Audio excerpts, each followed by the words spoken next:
The screaming came from above, but it wasn't human, or was it?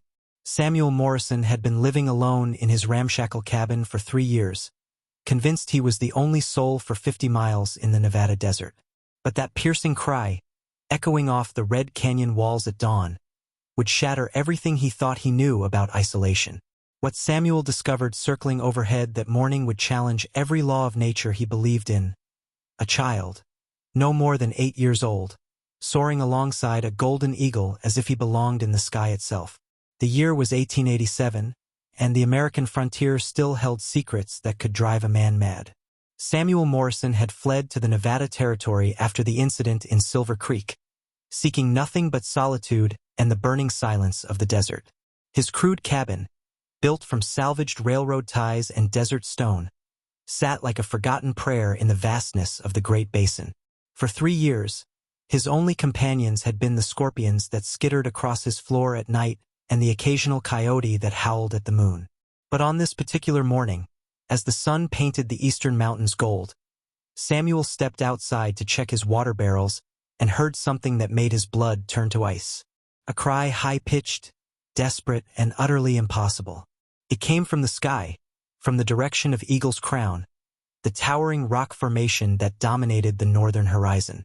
Samuel had named it himself, watching the great birds of prey circle its peaks like living shadows. The cry came again, and this time Samuel was certain. It was a child's voice. He grabbed his old Spencer rifle and his battered field glasses, relics from his days as a cavalry scout before everything went wrong in Colorado. The desert heat was already rising in shimmering waves as he made his way toward the sound, his boots crunching on the hardpan earth.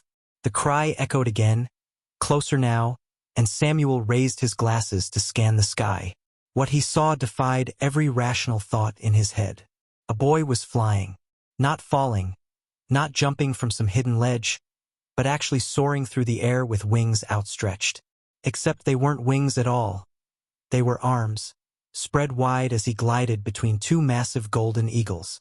The child moved with them, banking and turning as if he had been born to the air itself. His hair was long and wild, bleached almost white by the sun, and his skin was bronzed darker than any Apache Samuel had ever seen. The eagles landed on a narrow ledge perhaps 200 feet up the canyon wall, and the boy landed with them as naturally as stepping off a porch. Samuel watched through his glasses as the child folded himself into a crouch beside the great birds, his movements quick and bird-like. One of the eagles, a magnificent female with a wingspan that must have stretched 8 feet, turned her golden eyes directly toward Samuel's hiding place behind a boulder, as if she had known he was there all along.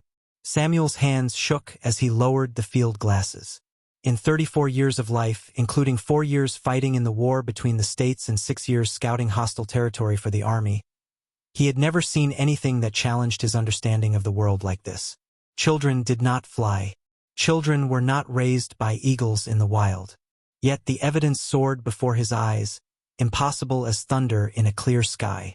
He spent the rest of that day watching from a distance, trying to understand what he was seeing. The boy appeared to be perhaps 8 or 9 years old, though his wild appearance made it difficult to judge.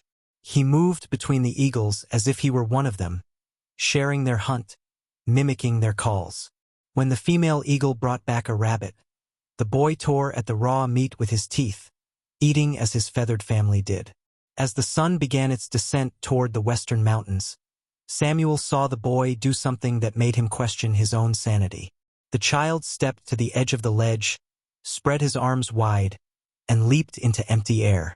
For a terrifying moment, Samuel thought he was watching a tragedy unfold. But the boy didn't fall. Instead, he glided on thermal currents, his body stretched flat against the sky, riding the wind like his eagle companions who flanked him on either side. They soared together until they disappeared over the ridge, leaving Samuel alone with his racing thoughts and the impossible memory of what he had witnessed. That night, Samuel sat by his meager fire, staring into the flames and trying to make sense of what he had seen. The rational part of his mind, the part trained by years of military discipline and frontier survival, insisted that he had been hallucinating. Desert heat could play terrible tricks on a man's mind. Perhaps the isolation had finally gotten to him, as it had to other hermits he had known. But the tracker in him, the part that had kept him alive through Comanche raids and blizzards in the Rockies, knew better. He had seen what he had seen. The question was what to do about it. Sleep came fitfully, haunted by dreams of golden eyes and impossible flight. Samuel woke before dawn, already knowing he would return to Eagle's Crown. He had to know more. He had to understand how a human child could exist in such a way, and more importantly, how long he had been surviving in the wilderness without any contact with civilization. The second day brought new revelations. Samuel positioned himself in a different location, using a game trail he had discovered that led higher up the canyon wall. From this vantage point, he could see into what appeared to be the eagle's nesting area, a series of ledges and caves carved into the red sandstone by centuries of wind and water. The boy was awake early, moving about the ledges with the confidence of someone who had never known the fear of falling. Samuel watched him interact with not just the two eagles he had seen before, but an entire family group. There were at least 5 birds in total, including what appeared to be younger eagles, possibly offspring from previous seasons. The boy treated them all as family, and they accepted him completely. But it was what Samuel saw next that truly shook him to his core. The boy was not naked, as Samuel had initially assumed. He wore clothing, crude but unmistakably human-made. Pieces of leather and cloth that looked like they had been fashioned from the remnants of civilized garments. A torn shirt, leather pants that might once have been part of a man's chaps, and around his neck, glinting in the morning sun, something metallic. Samuel adjusted his field glasses, focusing intently on the object. His breath caught in his throat. It was a locket, and even from this distance, he could see it was made of silver with intricate engraving. No wild child would possess such a thing unless he hadn't always been wild. The implications crashed over Samuel like a flash flood. This boy had come from somewhere. He had parents, a family, a life in the civilized world before somehow ending up in the care of eagles. The question that burned in Samuel's mind now was not how this was possible, but what had happened to bring this child to such an impossible existence. "Tommy," Samuel said carefully, "would you like to come with me? Back to town, to people?" The reaction was immediate and violent. The boy recoiled as if Samuel had struck him, scrambling backward on the ledge. Above them, the eagles sensed his distress and began calling, their cries echoing off the canyon walls. Tommy responded with his own call, a sound that was more eagle than human, and within moments the air was filled with wings as his family came to his defense. "No!" Tommy cried, his voice breaking. "This home, eagles, family. Not leave." Samuel raised his hands in a gesture of peace, but the damage was done. Tommy had retreated to a higher ledge, and the eagles were agitated, their golden eyes fixed on Samuel with unmistakable hostility. The largest male actually stooped toward him, a warning dive that sent Samuel scrambling for cover. That night, Samuel sat by his small campfire and tried to process what he had learned. The boy Tommy was clearly intelligent and capable of communication, but he had been shaped by years of living as an eagle.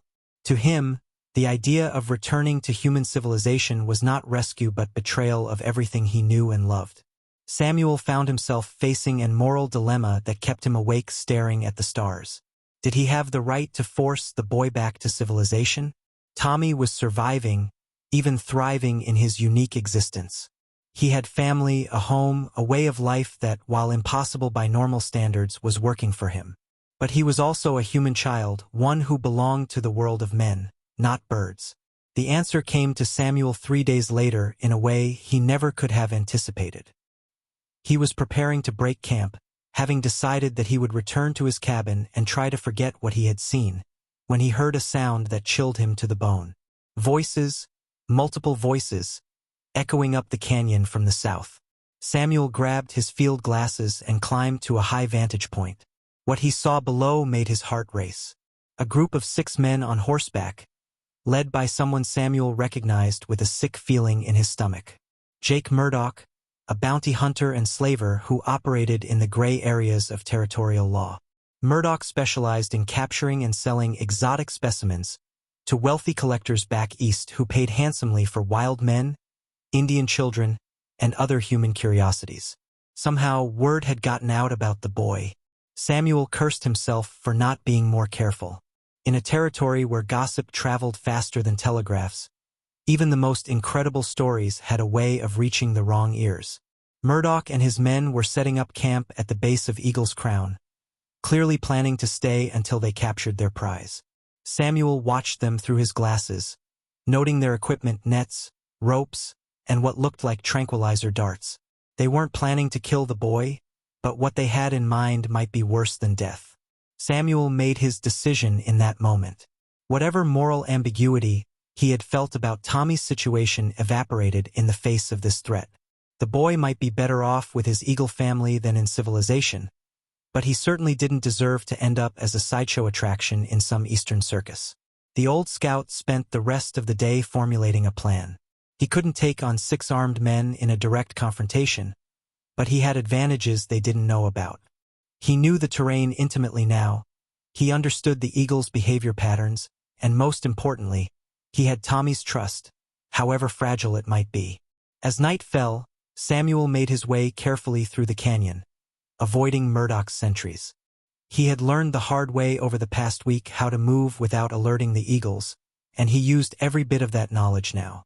His goal was to reach a position where he could communicate with Tommy without being seen or heard by the men below.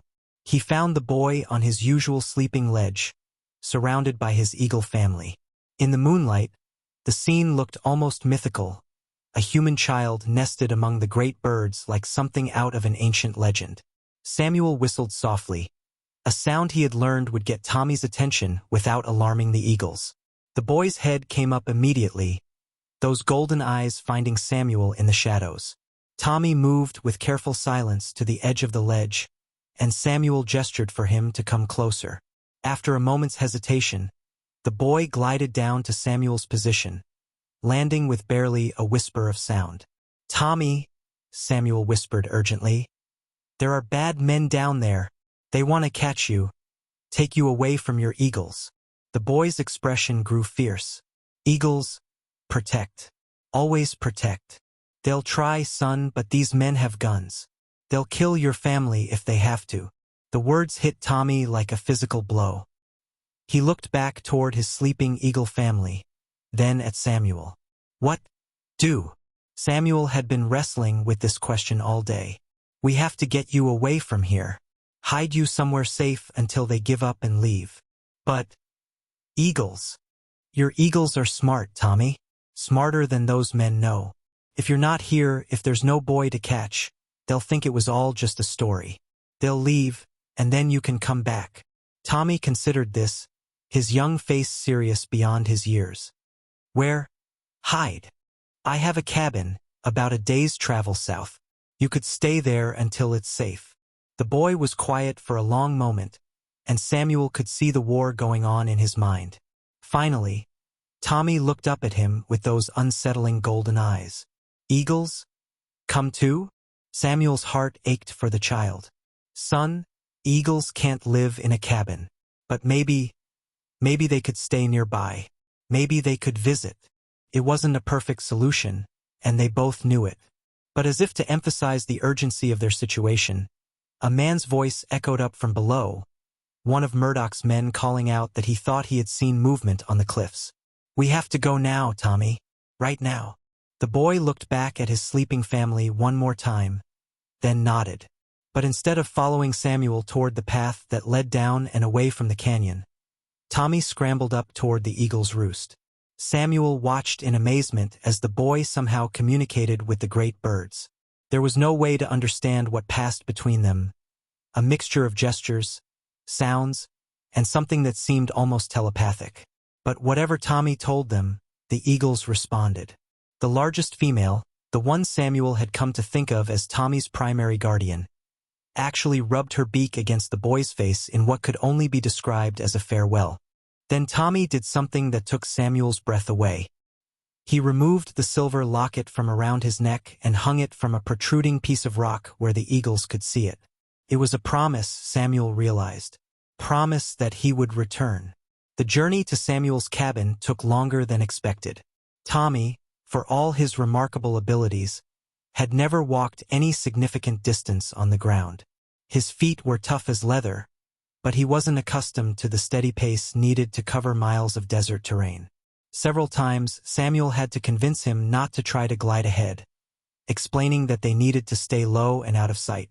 But the boy was a quick learner, and his survival instincts were extraordinary. He could spot water sources from impossible distances, knew which plants were safe to eat, and moved with a silence that even Samuel, veteran tracker that he was, found impressive. They reached the cabin just as the sun was setting on the second day. Tommy stood in the doorway, staring at the interior with obvious fascination and fear. It was probably the first human habitation he had seen since the wagon crash that had changed his life. "It's safe," Samuel assured him. "You can rest here." Tommy entered cautiously, touching the wooden walls with wonder. He had lived in caves and on stone ledges for years. The concept of a man-made shelter was alien to him. But he adapted, as he seemed to adapt to everything with remarkable speed. Samuel prepared a simple meal, but Tommy showed little interest in cooked food.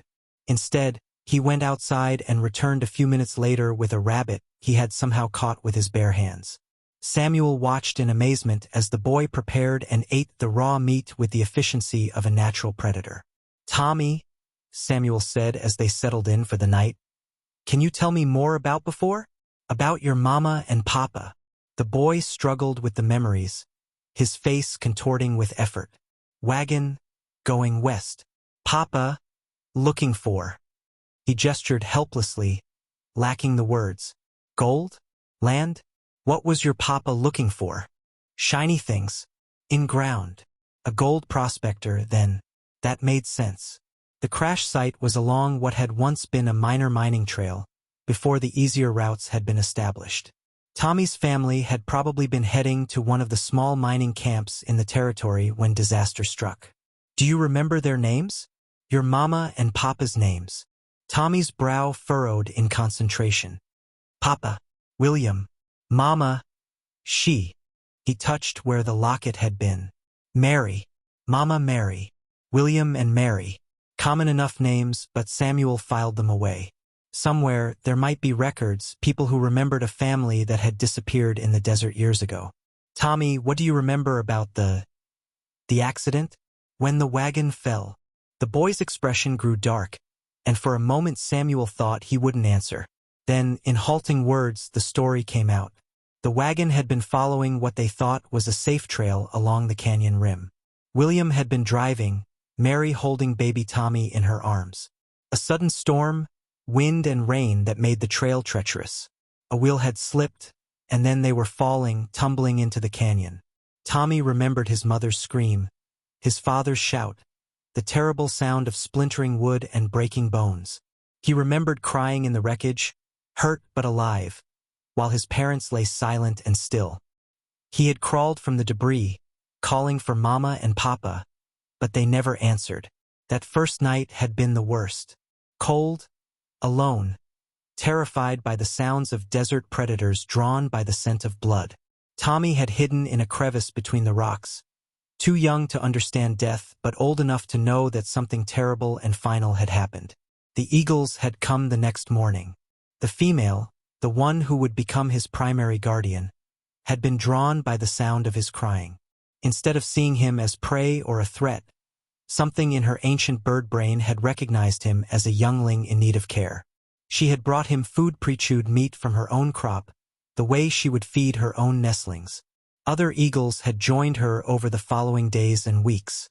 Tommy couldn't explain how or why they had decided to adopt him, but they had.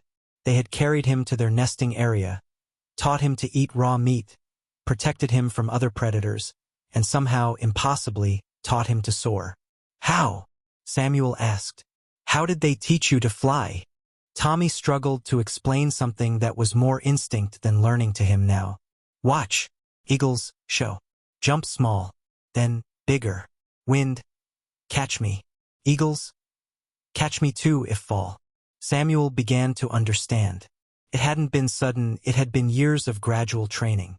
The eagles had started by teaching him to glide short distances between ledges, catching him if he fell. As he grew and his understanding of air currents developed, the distances had increased. His human intelligence, combined with the eagle's instinctive knowledge of flight, had created something unprecedented in nature. They talked until late into the night, and Samuel found himself developing a deep respect for the boy. Tommy was far from the wild, mindless creature he might have expected. He was intelligent, thoughtful, and despite his unusual upbringing, fundamentally human. But he was also something more, something new and extraordinary. The third morning brought unwelcome news. Samuel was checking his water barrels outside when he heard the sound of approaching horses. Through his field glasses, he could see a dust cloud moving toward his cabin. Murdoch and his men had somehow tracked them. Samuel rushed inside to find Tommy already alert, his predator instincts having detected the danger before Samuel had. The boy was crouched by the single window, peering out at the approaching riders with those unsettling golden eyes. "How many?" Samuel asked. "5," Tommy replied without hesitation. His hearing, sharpened by years of living in the wild, was far better than Samuel's.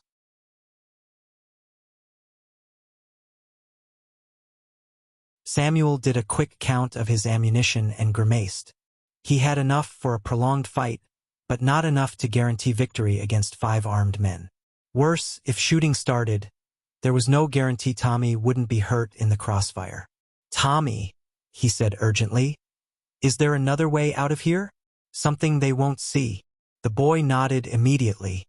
"Back window. Rocks. Can climb." Samuel looked toward the rear of the cabin.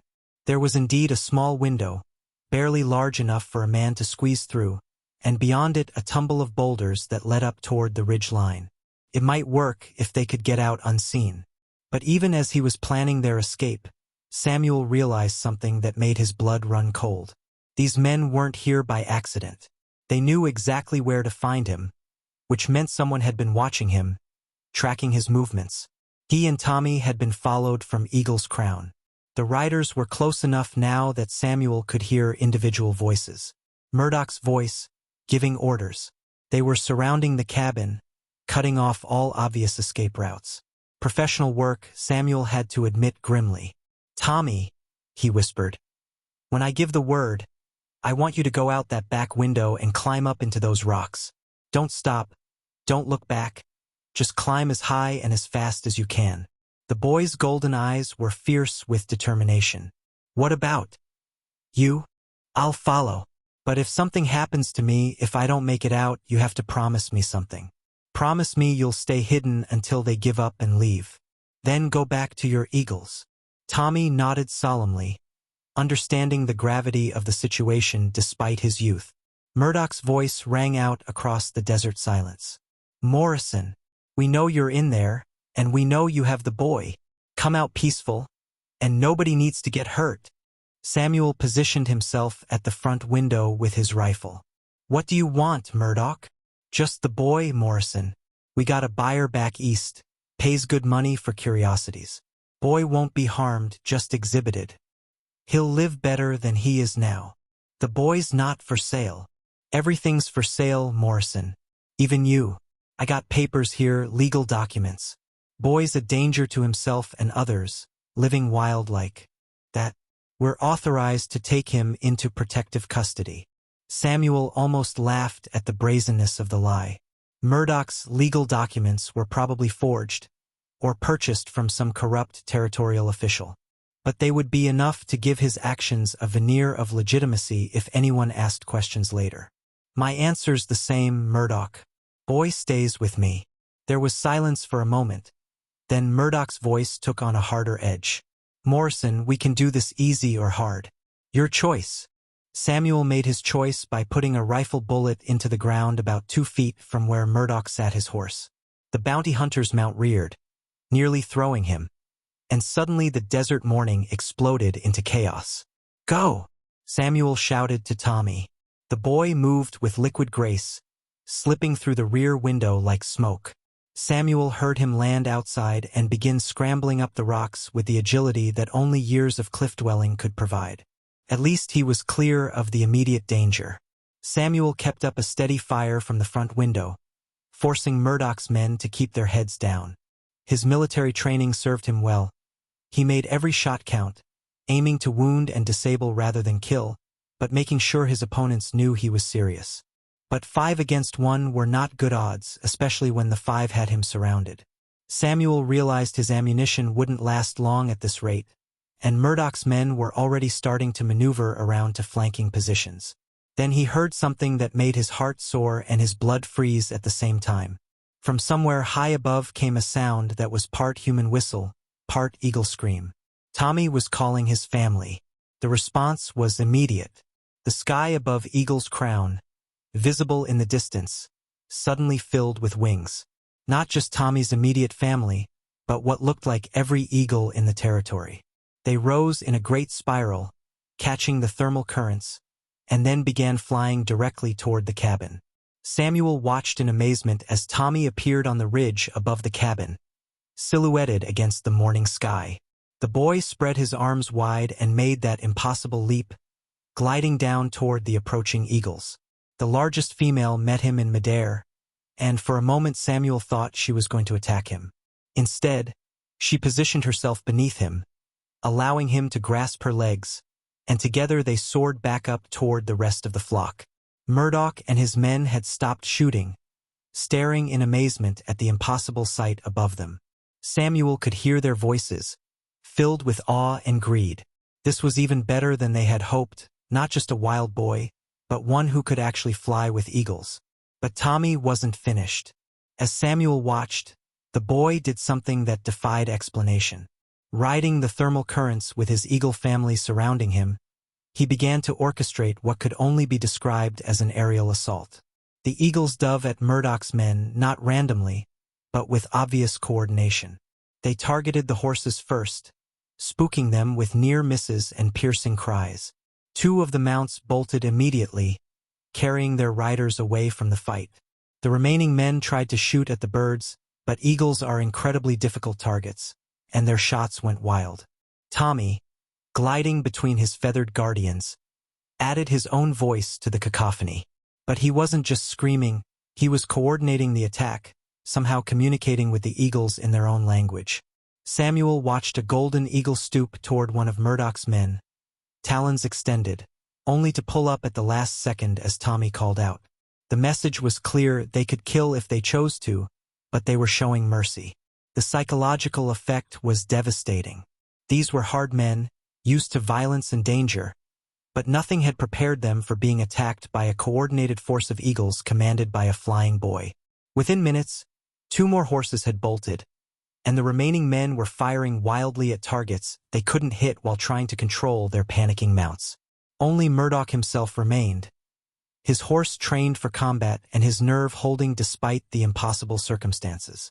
He raised his rifle toward Tommy, tracking the boy's gliding path with obvious intent to wound rather than kill. His prize was too valuable to lose. Samuel saw the danger and acted without thinking. He burst from the cabin, his own rifle trained on Murdoch. "Don't even think about it!" Murdoch spun toward him, and for a moment the 2 men faced each other across 30 yards of desert hardpan. Samuel could see the calculation in the bounty hunter's eyes, weighing his chances. The decision was taken out of his hands by the largest male eagle, who chose that moment to demonstrate just how precisely these aerial predators could strike. The bird's talons raked across Murdoch's rifle barrel, sending the weapon spinning from his hands. A second later, the eagle was gone, soaring back up to rejoin his family. Murdoch looked up at the sky, then at Samuel, then back at the sky where Tommy was circling with his impossible guardians. Samuel could see the exact moment when avarice was overcome by self-preservation.